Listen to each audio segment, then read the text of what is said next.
Bienvenue dans cette nouvelle lecture. Aujourd'hui, c'est le livre de Kodo Sawaki, À toi, que nous allons parcourir ensemble. Alors bien sûr pas dans son intégralité, mais j'ai envie de vous lire un passage, que nous puissions passer un petit moment de lecture ensemble. Et ensuite, si vous avez le goût de vous procurer ce livre et de vous faire ce joli cadeau, ce sera tout mon plaisir de vous avoir introduit auprès de ce texte.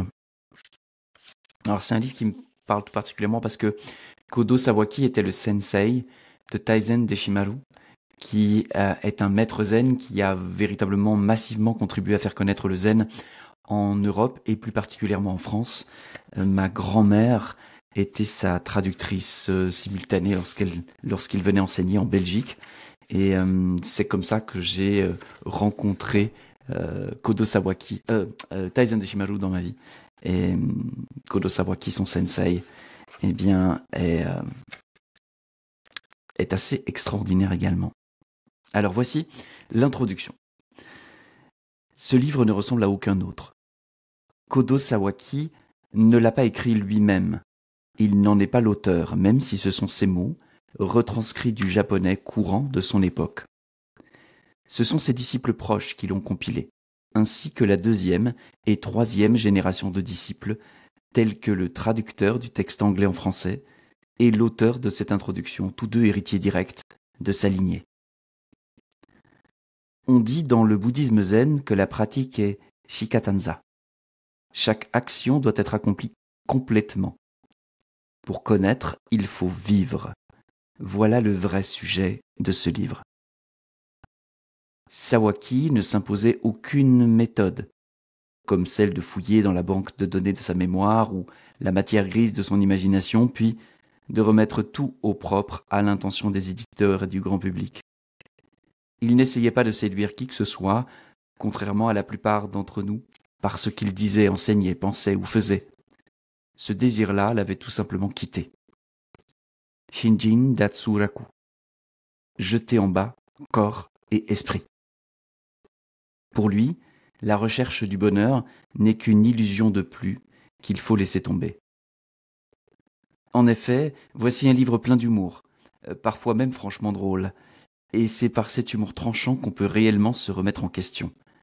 Que l'on soit abbé d'un temple, moine, nonne, laïc, croyant, non-croyant, politicien, chef d'État ou le dernier des criminels, c'est un livre à la portée de tout le monde et n'importe qui. C'est le sens du titre « À toi ». Les gens ordinaires, comme Kodo se plaît à nous le rappeler, les fous et les imbéciles ne sont personne d'autre que nous-mêmes. Un des plus grands moines de notre lignée, Nyoyo, le propre maître de Dogen, a écrit à la fin de sa vie « Pendant 60 ans, j'ai commis des crimes et empilé des péchés jusqu'au ciel. »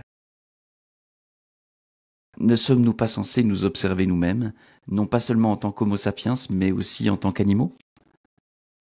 Plus drôle que l'observation des singes aux zoos est l'observation des humains en liberté. On peut rigoler, non pas des singes, mais de nous autres, êtres humains. Kodo nous dit « Tout le monde est perdu dans l'ignorance ». L'être humain ne parle que de lui-même, de ce qu'il voit ou entend dire. C'est le lot des gens ordinaires. Ils ne savent pas voir les choses autrement qu'avec les yeux de l'imbécilité collective. Voir les choses avec les yeux de l'imbécilité collective équivaut à regarder soi-même par soi-même. Mais Kodo nous dit aussi que Zazen veut dire prendre congé du groupe et marcher sur ses propres pieds. Notre véritable identité, celle dont il parle, est au-delà de toute mesure. Quelle est notre nature véritable? Est-elle grande ou petite? Kodo nous dit qu'une montagne ne sait pas qu'elle est haute ou qu'elle est basse. Sinon, elle serait un être humain. Cela paraît évident. Certains vont même jusqu'à dire qu'une montagne est Bouddha, puisque Bouddha, dit-on, est toute chose. Mais cela ne veut pas dire que Bouddha est une montagne. Comme l'ont souligné de nombreux maîtres zen, même si une montagne n'est pas une montagne mais Bouddha, en dernier lieu, elle est une montagne. Notre véritable identité est au-delà de toute mesure, dit encore Kodo. C'est pourquoi, lorsque j'ai été avec d'autres disciples ordonnés moines à la fin des années 70, Deshimaru a terminé son sermon en disant « Et maintenant, par votre ordination, même le ciel et la terre ne pourront vous enfermer. Et vous ne pourrez être inclus dans aucun groupe ni aucune foule. » Rien n'est à toi cependant. Tu peux être heureux d'être né sous forme humaine. On peut être non seulement content d'être né sous forme humaine, mais aussi en être reconnaissant. Van Gogh a écrit quelque chose de similaire à son frère à propos de sa vie. Je sens une certaine dette et obligation envers la société, parce que j'ai pu marcher sur cette terre pendant 30 ans. Et par gratitude, je veux laisser un souvenir sous forme de dessin ou de peinture. Pas pour plaire à un certain culte dans l'art, mais pour exprimer un sentiment humain sincère. La seule façon de vivre sa vie, dit Kodo Sawaki, est d'être soi-même, sans attachement, sur le chemin de la contemplation, dans le dharma du Bouddha, par la pratique de zazen. Kodo Sawaki était peut-être à sa manière un sauvage spirituel, mais il est, à mon sens, un des plus grands maîtres de la transmission du XXe siècle et au-delà. Philippe Ray Ryu Coupé, Dojo Sen Zen Paris, octobre 2019.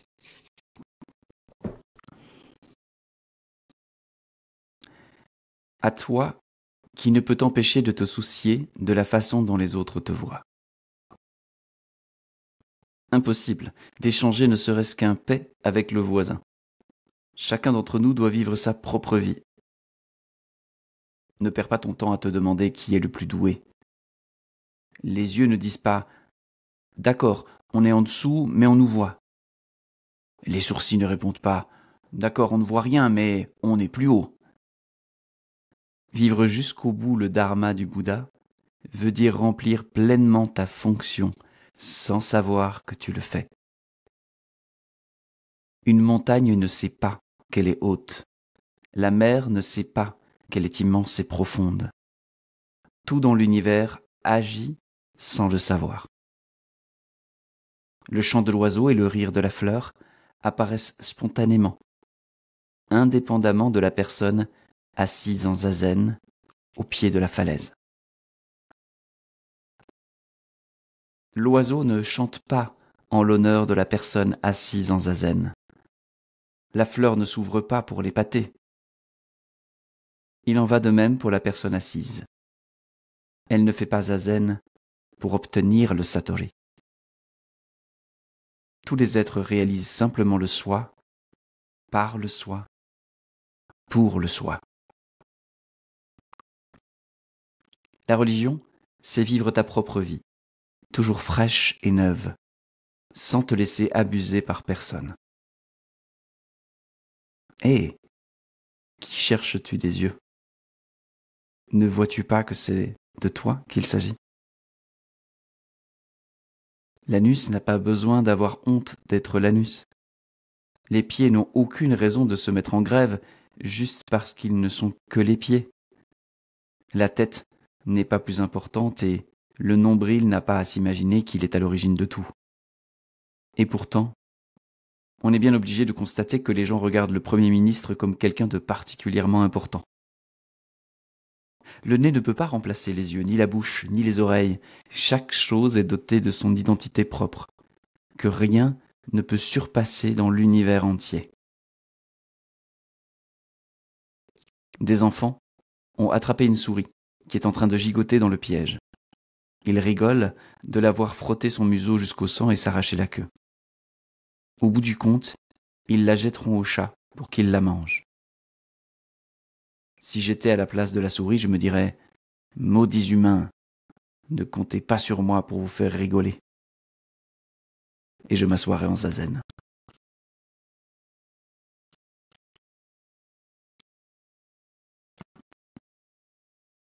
À toi qui penses qu'il faut toujours être dans le coup.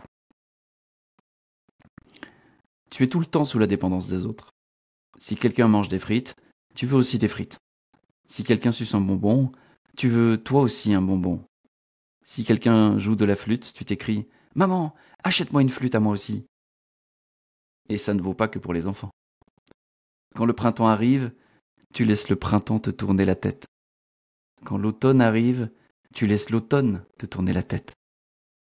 Tout le monde passe son temps à attendre que quelque chose vienne lui tourner la tête. Il y en a même dont c'est le métier de tourner les têtes. Ils produisent de la publicité. Les gens aiment la confusion émotionnelle. Regarde les affiches des films au fronton des cinémas. Les visages n'expriment rien d'autre que la confusion émotionnelle. Suivre le dharma du Bouddha veut dire ne pas se mettre à la merci de la confusion émotionnelle. Dans le monde, en revanche, on fait des tas d'histoires pour rien du tout. C'est le lot des gens ordinaires. Ils ne savent pas voir les choses autrement qu'avec les yeux de l'imbécilité collective. Vivre au milieu de héros et trouver toi-même le courage de jouer au héros. Il n'y a rien là de tellement héroïque. Un voleur dit à son fils « Si tu ne mets pas fin tout de suite à ta maudite honnêteté, tu ne seras jamais un voleur respectable comme moi. Tu fais honte à la profession. »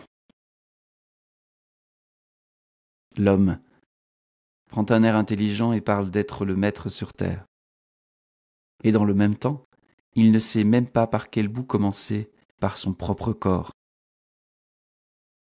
Il regarde le sport à la télévision et se défend en disant que tout le monde fait pareil. Nous vivons dans l'imbécilité de groupe et prenons cette aberration pour l'expérience véritable. Il est essentiel que tu deviennes transparent à tes propres yeux et que tu te réveilles de cette folie. Zazen veut dire prendre congé du groupe et marcher sur tes deux pieds. Pris individuellement, les gens restent supportables, mais dès qu'ils forment des cliques, ils deviennent stupides. Ils sombrent dans l'imbécilité de groupe. Ils sont même si déterminés à devenir stupides en tant que groupe qu'ils fondent des clubs à cette fin et payent des cotisations pour en être membres. Zazen veut dire prendre congé de l'imbécilité de groupe. À toi qui t'épuises à te battre avec ton conjoint. La question n'est pas de savoir qui a raison. Il se trouve simplement que chacun voit midi à sa porte. Arrête de vouloir être quelque chose de spécial. Sois simplement ce que tu es. Arrête de tirer à vue et contente-toi de t'asseoir. Tout commence quand nous disons « je ». Tout ce qui suit est illusion. Tout le monde s'imagine que son ego est quelque chose d'immuable, une sorte de point fixe autour duquel tout tourne. Il y avait jadis un homme qui disait « Regardez, tout le monde meurt, sauf moi. » Maintenant, il y a belle lurette qu'il est mort. Tout le monde parle de mariage d'amour. Mais en réalité, n'est-ce pas pour le sexe qu'on se marie ? Au bout du compte, n'est-ce pas tout simplement d'un pénis et d'un vagin qu'il s'agit ? Comment se fait-il que personne ne dise qu'il est tombé amoureux d'un vagin ? À l'occasion, regarde l'expression d'un chien qui vient de copuler. Il fixe le vide avec des yeux vides. C'est exactement pareil pour les êtres humains. Au début, ils se mettent dans un état hystérique. Et à la fin, il n'y a rien du tout. Un homme qui ne comprend rien à rien épouse une femme qui ne comprend rien à rien et tout le monde s'exclame « Félicitations !» Voilà quelque chose que je n'arrive pas à comprendre. La famille est l'endroit où parents et enfants, mari et femme se tapent tous ensemble sur les nerfs. Quand un enfant est indocile, les parents rouspètent « Tu ne comprends rien !» Mais qu'en est-il des parents ? N'est-il pas tout aussi vrai qu'ils ne comprennent rien, eux non plus? Tout le monde est perdu dans l'ignorance. Tout le monde parle d'éducation. Mais à quoi vise l'éducation? À faire de nous des citoyens ordinaires, rien de plus. Plus drôle que l'observation des singes aux eaux est l'observation des humains en liberté. À toi qui te mets à ruminer sur la vie. Quelle honte d'être né sous forme humaine et de passer ta vie entière à te faire du souci. Le point qu'il te faut atteindre est celui où tu peux être heureux d'être né sous forme humaine. Naissance, vieillesse, maladie et mort. Voilà des faits avec lesquels on ne peut pas plaisanter. La réalité, y avoir accès doit être notre objectif. Ne te laisse pas piéger par les catégories. Il est étrange qu'il n'y ait personne pour considérer sa vie avec sérieux. Depuis des temps immémoriaux, nous trimballons quelque chose de cru et nous nous consolons en nous disant que c'est pareil pour tout le monde. C'est ce que j'appelle l'imbécilité de groupe, penser qu'il s'agit uniquement d'être comme les autres. Le Satori veut dire créer sa propre vie, autrement dit, s'éveiller de l'imbécilité de groupe. Il y a un endroit, en Mandchourie, où les chariots sont tirés par d'énormes chiens. Le conducteur tient un bâton au bout duquel un morceau de viande est suspendu devant le museau du chien qui court comme un fou pour essayer de l'attraper. Bien entendu, il n'y arrive jamais. On lui jette la viande quand le chariot est arrivé à destination et il l'avale alors d'une seule bouchée. C'est exactement le même processus avec les gens et leurs feuilles de paye. Jusqu'à la fin du mois, ils courent après le salaire suspendu devant leur nez. Une fois la paye tombée, ils l'engloutissent. Après quoi, ils recommencent à courir jusqu'au prochain jour de paye. Personne ne voit plus loin que le bout de son nez. Tout le monde croit que la vie a un sens, mais les hommes ne sont pas différents des hirondelles. Les mâles collectent la nourriture et les femelles couvent les œufs. Rares sont les gens qui suivent une démarche qui soit claire. La plupart s'en sortent avec des expédients genre lotion pour douleur articulaire. La question qui se pose est de savoir pourquoi on se triture ainsi les méninges. Si tu n'y prends pas garde, tu vas passer toute ta vie à ne rien faire d'autre qu'attendre le jour où tes espoirs de personne ordinaire seront enfin réalisés.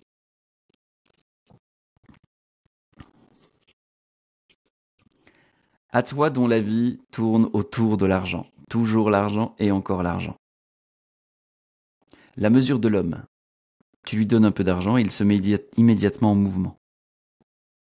Le bonheur et le malheur ne dépendent pas que de l'argent. Si le solde de ton compte d'épargne était la mesure de ton bonheur, les choses seraient simples. Mais ce n'est pas le cas. Sans argent, tu as des problèmes. Il n'en reste pas moins que tu devrais savoir qu'il y a des choses plus importantes que l'argent.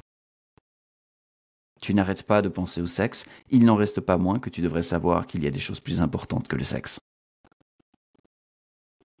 Il faut que tu sois tombé bien bas pour dire que tu as besoin d'argent pour vivre.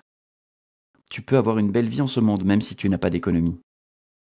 Même les professeurs d'université ne se soucient que de gagner leur pain quotidien.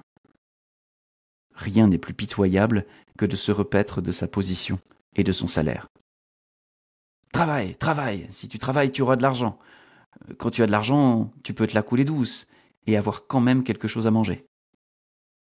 Comparé avec un raisonnement aussi simpliste, on peut dire que le marxisme est sophistiqué. Certains pensent qu'ils sont importants parce qu'ils ont de l'argent. D'autres pensent qu'ils sont importants parce qu'ils ont le satori. Mais tu peux gonfler autant que tu voudras ton sac de viande, tu n'arriveras jamais à faire autre chose de toi qu'un démon. Ce qui ne t'appartient pas emplit l'univers entier. Le dharma du Bouddha commence là où les idées personnelles prennent fin. Dans le monde ordinaire, tout est affaire de gain ou de perte, de plus ou de moins. Mais en zazen, il n'y a aucun enjeu. Zazen ne sert à rien. Voilà pourquoi c'est la plus grande chose qui soit, celle qui inclut tout. Dogen dit « Les fleurs qui émaillent le ciel de mon cœur, Je les offre au Bouddha des trois mondes.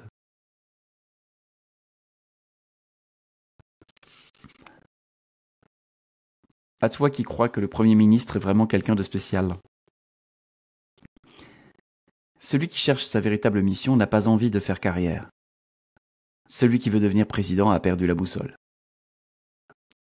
Leur élection est tellement importante à leurs yeux que les présidents et les parlementaires font campagne pour gagner des voix. Quels imbéciles!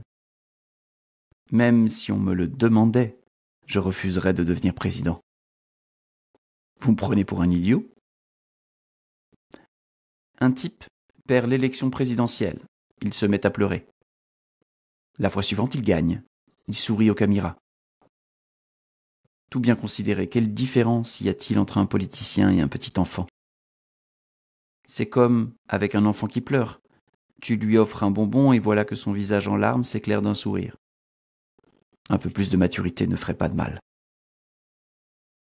Tout individu qui mise sur son curriculum vitae se fourvoie complètement. À l'hôpital de Sugamo, il y avait un mégalomane qui prétendait s'appeler Shogun Ashivara. Il portait une médaille en carton autour du cou et tenait des propos pompeux aux gens qu'il croisait. Maintenant que la guerre est finie, on peut se rendre compte que les militaires ont fait exactement pareil. Et voilà qu'ils veulent remettre les médailles en service. Après avoir gagné la guerre contre la Russie, nous avons pensé que nous avions gagné des colonies. Mais à quoi cela nous a-t-il menés? Après avoir perdu la Seconde Guerre mondiale, nous avons réalisé que tout ce que nous avions gagné, c'était la haine des Russes. Tout le monde parle de loyauté envers la mère patrie. La question qui se pose, c'est de savoir où cette loyauté va nous mener. Moi aussi, j'étais complètement convaincu quand je suis parti faire la guerre contre les Russes, mais après la défaite, je me suis rendu compte que nous avions fait quelque chose que nous n'aurions pas dû faire. Tout bien considéré, mieux vaut commencer par éviter de faire la guerre. Voici donc un petit extrait de ce livre qui monte en puissance au fur et à mesure de l'évolution. Je vais peut-être juste vous montrer le visage de cet homme, Kodo Sawaki, pour que vous puissiez mettre un visage sur ces quelques mots. Alors évidemment, on est sur un propos qui date un petit peu, je ne sais pas quand ça a été prononcé par Kodo Sawaki, mais ça doit certainement avoir été prononcé au XIXe siècle et début du XXe, puisqu'il parle d'avoir fait la guerre contre la Russie. Donc voilà, c'est juste pour remettre les choses un petit peu dans le contexte, mais on peut sentir en filigrane le parfum du zen, qu'en tout cas pour ma part j'apprécie énormément. J'espère que cette lecture aura été un petit moment de saveur particulière dans ta journée, et puis je te retrouve prochainement pour une autre lecture ou d'autres aventures. Merci de ton attention, à bientôt.